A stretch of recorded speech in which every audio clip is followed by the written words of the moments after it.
आपका स्वागत है। बहुत बहुत धन्यवाद। नमस्कार, जोहार, सत श्री अकाल। जी, आपका शुभ नाम और किस पंचायत से आप हैं?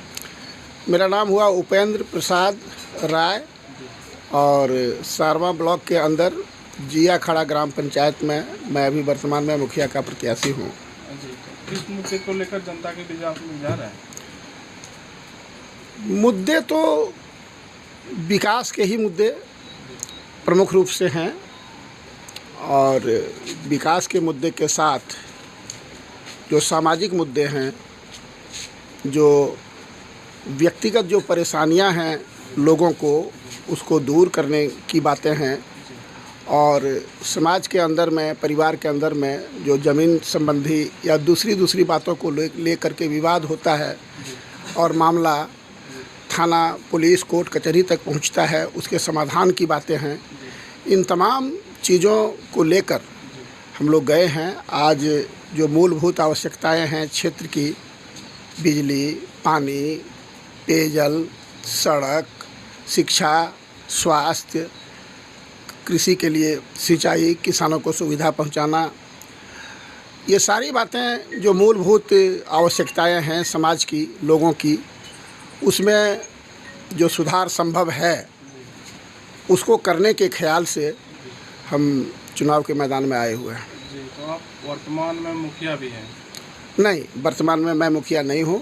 मैं पूर्व में मुखिया था और मैं 32 साल तक मुखिया रहा और फिर 2010 में जो चुनाव हुआ मेरी पुत्रवधू मुखिया बनी और 2015 में मेरी पुत्रवधू 7 वोट से हार गई और फिर इस बार चूँकि सामान्य सीट है इसलिए मुझे चुनाव लड़ने का मौका मिला और लोगों ने आग्रह किया कि आप बहुत दिनों से, लगभग 45 वर्षों से समाज सेवा में हैं, इसलिए आपकी सेवा की हम लोगों को आवश्यकता है, आप मैदान में आइए। और लोगों के प्यार को देखते हुए, उनके आग्रह को देखते हुए मैंने फैसला किया कि मुझे इसमें उतरना चाहिए। पूर्व के कार्यकाल में आपका उपलब्धि क्या है? मेरी जो उपलब्धियां रही हैं, ये जिस समय हम मुखिया बने आज से 40-42 साल पहले, वो बिल्कुल विकास से मरहूम था ये क्षेत्र। ये दोआब क्षेत्र के अंदर आता था। ये जो अजय नदी और पतरो नदी के बीच में मेरा ये पंचायत पड़ता था, जिया खड़ा। पुल की सुविधा नहीं थी, लोगों को अस्पताल जाने में, थाना जाने में, ब्लॉक जाने में कठिनाई होती थी। सड़कें नहीं थी, स्कूल नहीं था, बिजली नहीं थी, पानी की समस्या थी, चापाकल की समस्या थी, ये सारी बातें थी। और मैं जब मुखिया बना तो मैंने प्रयास किया कि 2090 में मैंने, उसमें राबड़ी देवी की सरकार थी और उसमें बिजली बहुत मुश्किल से आती थी, तो मैंने प्रयास किया और काफ़ी मशक्क़त के बाद मैंने अपने गांव में, अपने पंचायत में बिजली पहुंचवाया और उस बिजली पहुंचने की वजह से हमारे जो किसान हैं उनको काफ़ी सुविधा हुई। हमारे जो यहाँ पे आम जनता है उसको काफ़ी सुविधाएं हुई। फिर मैंने प्राइमरी स्कूल से उसको अपग्रेड करके मिडिल स्कूल बनवाया और कालांतर में मैंने उसको अपग्रेड करके आज उसको हाई स्कूल में प्रोन्नत किया। हमारे गांव घर की, हमारे पंचायत की बच्चियां हमारे हाई स्कूल में शिक्षा ग्रहण कर रही है। बाउंड्री से उसको आच्छादित करवाया, पेयजल की सुविधा वहाँ पे उपलब्ध करवाया, शौचालय की सुविधा उपलब्ध करवाया और एक ऐसा माहौल बनाया, शैक्षणिक माहौल, कि आप भी अगर जाएंगे स्कूल में, हाई स्कूल में मेरा, तो आपको लगेगा कि एक अच्छा उन्नत किस्म का उच्च विद्यालय है। सिंचाई के क्षेत्र में मैंने अपने मुखिया काल में करीब 350 सिंचाई कूप बनवाए। उस समय सस्ती का दौर था, कम पैसे का प्राकलन होता था, लेकिन सीमेंट भी 40-45 रुपये बोरी मिलता था। तो लगभग 350 कुआं मैंने अपने पंचायत क्षेत्र में बनवाया। उसमें बनवरिया पंचायत कहलाता था। 2006 में उसका विभाजन हुआ और अब जिया खड़ा पंचायत हुआ और जिया खड़ा पंचायत का विभाजन होने के बाद 2010 में पहली बार चुनाव हुआ, जिसमें मेरी पुत्रवधू गुड़िया देवी मुखिया बनी थी। 5 साल उनको सेवा करने का मौका मिला, जिसमें मैंने भी क्षेत्र में सहयोग किया लोगों को और उसके बाद 7 वोट से 15 में हार गई। और आज मैं फिर जो है सो उसी जोश खरोश से मेरी ख्वाहिश है कि मेरा जो पंचायत है उसका सर्वांगीण विकास हो, यहाँ भ्रष्टाचार कम से कम हो और विकास की जो चीज़ें हैं, खास करके शिक्षा के क्षेत्र में। आज हमारा जो उच्च विद्यालय है, मैं चाहता हूँ कि वो प्रोन्नत होकर के +2 में बने, और उसका स्कोप भी है। मेरे विद्यालय में ज़मीन है और यहाँ इंफ्रास्ट्रक्चर जो होना चाहिए वो सारी चीज़ें हैं, और फीडर स्कूल्स जो हैं वो भी यहाँ पे उतने हैं कि हमारे यहाँ +2 के बच्चे उपलब्ध हो जाएंगे, और यहाँ की खास करके बच्चियों को +2 की पढ़ाई करने में सुविधा होगी। मेरा वो एक उद्देश्य है। मेरा दूसरा उद्देश्य है कि किसानों के लिए, खास करके ये मेरा कोयरी जाति बहुल पंचायत है, और वो लोग मूलतः खेती पर ही निर्भर करते हैं, और खेती करके ही काफ़ी प्रगति उन लोगों ने किया है। सिंचाई की सुविधा हम और चाहते हैं कि डीप बोरिंग वगैरह हो, और जो सोलर ऊर्जा से जो है सो पंप चले। मैं चाहता हूँ कि फसल को स्टोरेज करने के लिए यहाँ पे कोल्ड स्टोरेज बने। मैं चाहता हूँ कि एक बाज़ार शेड बने, ताकि लोग अपना जो है सो वहाँ पे जमा कर सकें अपना फसल, और उसका जो है सो फिर वहाँ से जो आते हैं बाहर से लोग, व्यापारी, वो ले जाए, किसान वहाँ से ले जाए। ये मेरी एक आकांक्षा है कि एक उन्नत किस्म का, खास करके मेरी जो विचारधारा है कि वो जो राजीव गांधी का जो सपना था कि जो ताकत है सत्ता की वो जनता के हाथ में जानी चाहिए, और उसके लिए सबसे ज़्यादा महत्वपूर्ण चीज़ है ग्राम सभा। ग्राम सभा को जो संविधान में अमेंडमेंट हुआ, जो नरसिंहा राव के समय में कानून बना, 73rd amendment and 74 amendment of 4th amendment of constitution, उसमें ग्राम सभा को बहुत ज़्यादा एम्पावर किया गया है, और महिलाओं को सशक्तिकरण करने के लिए 33% रिजर्वेशन दिया गया है, जिसको बाद में विभिन्न राज्यों ने उसको 50% बढ़ा करके किया। तो महिलाओं की जो स्थिति है अभी भी बहुत बेहतर नहीं हुई है। तो महिलाओं की भागीदारी हमारे ग्राम सभा में हो पुरुषों के साथ, और ग्राम सभा अनिवार्य रूप से हर गांव में हो। ये पंचायत राज का जो एक्ट है झारखंड का, उसमें भी स्पष्ट रूप से उल्लिखित है कि जो भी मुखिया बनेगा, जो ग्राम सभा का अध्यक्ष होगा, उसको साल में मिनिमम 3 बार ग्राम सभा करनी पड़ेगी, लेकिन व्यवहार में वो होता नहीं है। और ख़ास करके जो मेरा 5 साल बीता, जो हमारी सम्मानित सुजीता देवी जी मुखिया बनी, उन्होंने 5 साल 6.5 साल में जो 1.5 साल कार्यकाल बढ़ा कोरोना के कारण, कभी एक भी ग्राम सभा नहीं किया। ग्राम सभा नहीं करने से सबसे बड़ा नुकसान आम जनता को होता है। जब वोट कोई देता है तो वो दिल निकाल करके अपने लीडर को देता है, और उस वोट की कीमत उसको तभी मिलती है जब वो अपने नेता से सवाल करता है विकास के मुद्दे पर, या सामाजिक जो घटनाएँ घटती हैं उसमें जो न्यायोचित निष्कर्ष होना चाहिए, उसके लिए सवाल करती है। सवाल करने के लिए उसको माकूल माहौल ग्राम सभा में मिलता है, और जब ग्राम सभा नहीं होती है तो उसकी आवाज़ दबी की दबी रह जाती है।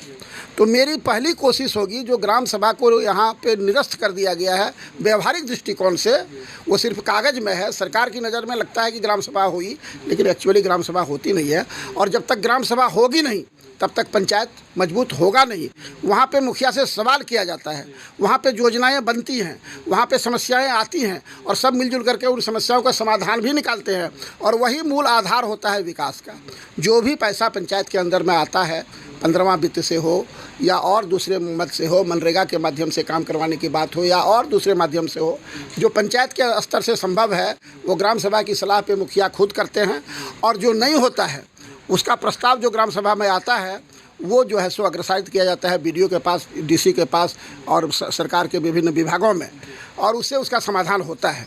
तो मेरी पहली प्राथमिकता होगी कि अगर मुझे जनता मौका देती है तो मैं ग्राम सभा को मजबूत करूंगा, और निश्चित तौर पे हर गांव में नियमानुसार ग्राम सभा होगी, और जनता की राय से ही, ताकि उनको महसूस हो कि सत्ता में उनकी भागीदारी भी है।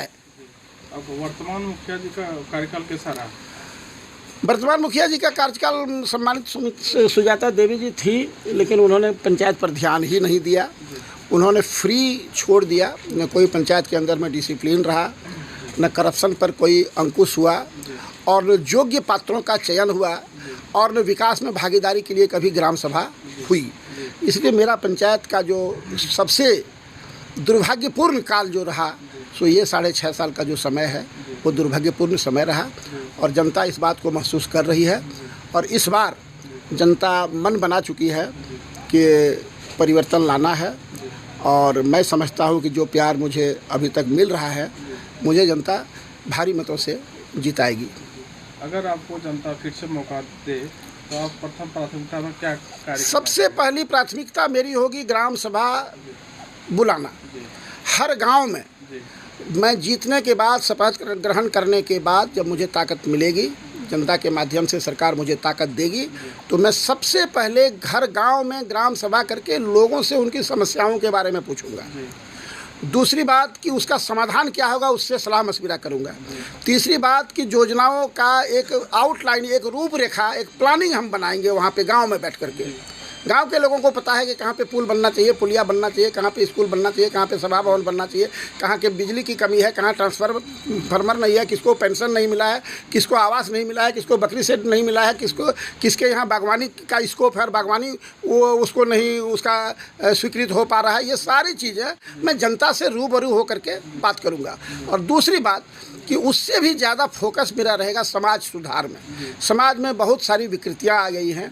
दहेज प्रथा है, बाल विवाह है, डायन प्रथा है, और जो थोड़ा मजबूत हैं वो कमज़ोर आदमी को दबाते हैं। तो मुझे अगर मौका मिलेगा तो मैं ये विश्वास दिला सकता हूँ जनता को कि कमज़ोर आदमी को कोई दबाने की हिम्मत नहीं करेगा।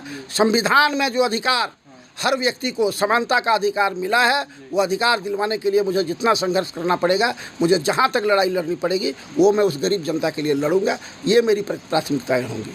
आपकी कोविड-19 2 साल का बुरा दौर चला, उस दरमियान आपने पंचायत के लिए क्या कार्य किया है? मैंने कोविड-19 में प्रशासन का सहयोग किया है, और मैं 200 गाँव हमारे सारवा ब्लॉक के अंदर में है, और मैं कांग्रेस पार्टी का प्रखंड अध्यक्ष भी हूँ।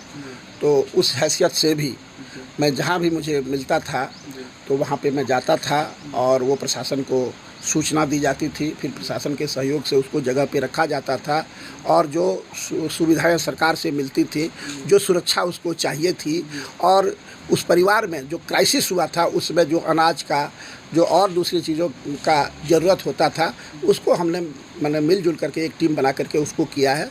और इस बात को जनता रूबरू जानती है। ये सारी चीज़ें प्रचार करने की नहीं है, और इसलिए और मेरा स्वभाव रहा है कि मैं अगर किसी की मदद करता हूँ तो भूल जाता हूँ। इसलिए भूल जाता हूँ कि किसी को कहीं अहंकार ना आ जाए। सारा सब कुछ भगवान के हाथ में है, आदमी के हाथ में कुछ नहीं है। आदमी को सिर्फ अपना कर्म करना चाहिए, बेहतर नियत से कर्म करना चाहिए, गरीबों की सेवा करनी चाहिए। समाज का उत्थान कैसे हो, एक अच्छा समाज जिसमें हम लोग अच्छे ढंग से बैठ के बातचीत कर सकें, मोहब्बत पैदा हो सके, हिंदू मुसलमान सिख ईसाई फॉरवर्ड बैकवर्ड हरिजन आदिवासी की भावना समाप्त हो जाए, इंसानियत की भावना आए, इस भावना से मैं काम करता हूँ और इसी भावना से मैं काम करता रहूँगा। मेरी पूरी ज़िंदगी सेवा में ही बीती है, और अब थोड़ा दिन मेरी ज़िंदगी का बचा हुआ है। अगर भगवान ने चाहा तो 5-10 वर्ष में और काम कर सकता हूँ। वो सारी ज़िंदगी मेरी सेवा में ही जाएगी। मैं हार भी जाऊँगा तो मैं लोगों का काम करूँगा, जीत जाऊँगा तो ज़्यादा ताकत से काम करूँगा। मुझे दूसरा कुछ काम करना ही नहीं, मैंने अपने लिए कुछ किया ही नहीं। मैंने जो भी किया लोगों के लिए किया, इसलिए वही रहेगा। स्वभाव तो बदलता नहीं आदमी का। आखिरी सवाल, जनता को क्या संदेश देना चाहेंगे आप? मैं जनता को यही सब सलाह देना चाहता हूँ कि संविधान ने बहुत बड़ी ताकत आपको दी है मतदान करने का। आपको वोट, आपकी सबसे बड़ी पूंजी और आपकी सबसे बड़ी ताकत आपका वोट है। आप अपना वोट किसी के बहकावे में, किसी प्रलोभन में न दें, क्योंकि जिस दिन वोट पड़ेगा उसके 4 दिन 5 दिन 10 दिन पहले वो प्रलोभन देगा, वो आपको दारू मुर्गा करेगा, वो कुछ पैसा का भी प्रलोभन देगा, लेकिन 24 के बाद फिर वो आपके दरवाजे पर नहीं आएगा। वो अगर दुर्भाग्य से वो जीत गया तो उसका 100 गुना वसूल करने के फिराक में रहेगा। इसलिए आप अपना वोट जाति और धर्म से ऊपर उठ के योग्य व्यक्ति को, जो आपकी सेवा करता आया है और आपको विश्वास है कि जो भविष्य में भी आपकी सेवा करेगा ईमानदारी से, क्षेत्र की विकास करने की योग्यता जिसमें है, जो पदाधिकारियों से बात करके आपकी समस्याओं को बखूबी उसके सामने रख पाएगा, आपकी वकालत करेगा, वैसे आदमी को आप वोट दें। मुझे आप वोट मत दें अगर मैं उस लायक नहीं हूँ। जो उस लायक है वैसे ही व्यक्ति को वोट दे, किसी भी प्रलोभन में न पड़े। ये आपका बहुमूल्य अधिकार है, इसकी रक्षा करें। संविधान ने जो ताकत दी है, संविधान की भावना को समझें।